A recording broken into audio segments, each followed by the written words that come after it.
Hey everybody, thanks for checking out my 15th Dobyns rod review for the year. This is going to be the final review that I'm uploading for 2026. I'm already looking forward to 2027, and I want to start this video by taking a second to thank each and every one of you that's dropped a comment. I absolutely love discussing fishing tackle.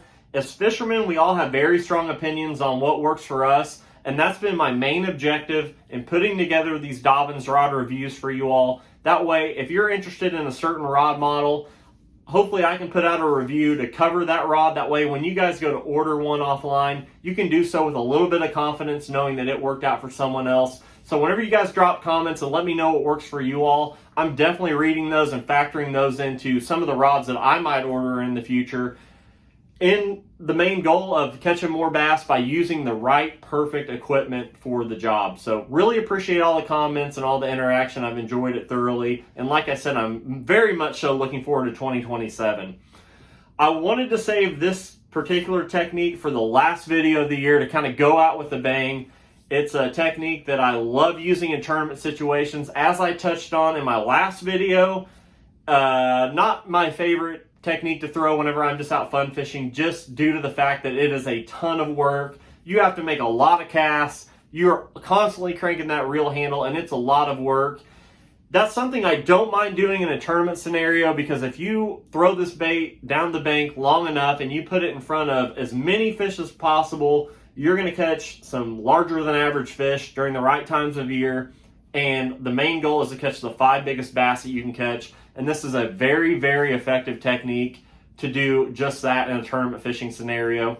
Of course, I touched on the smaller plopper style baits in the last video.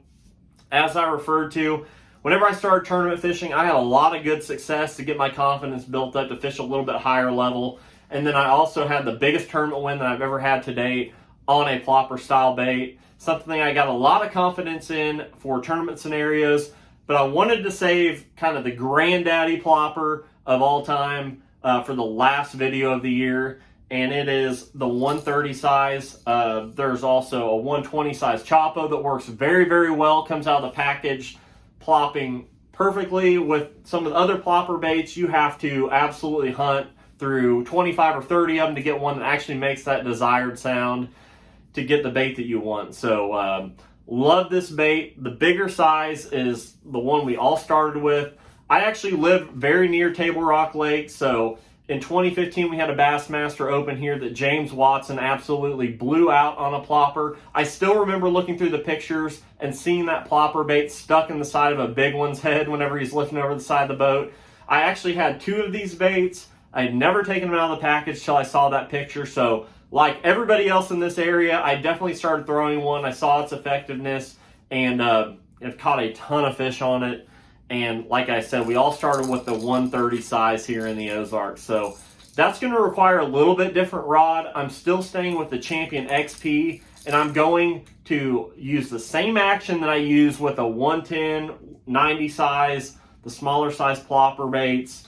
But I'm just going to use a little bit longer of a rod. This is 7'6" in length. It's a 763 Champion XP. It's a medium heavy fast action. It has a ton of backbone. I can control big fish in heavy cover with it, whether it's behind a dock or around heavy bushes, laydowns, things of that nature, where I got to get control of the fish quick. Of course, I'm using it on braided lines, so that's why I'm not using a heavy action. This rod has a little bit of tip to it, has a nice parabolic bend through the first 30% of the rod, and it's all backbone from there. The reason I want that tip action is just due to the simple fact that I'm using a low stretch braid, and I need a little bit of forgiveness. That braid is excellent on the end of a long cast. If you use a fluorocarbon, or even worse, a monofilament on a long cast, for one, you're not going to get the distance you're going to get out of the braid. But on the business end of things, when that fish eats it way out there and you're using a fluorocarbon, you set the hook, that line's going to have just enough stretch to not get the best hook set. That braid has absolutely zero stretch.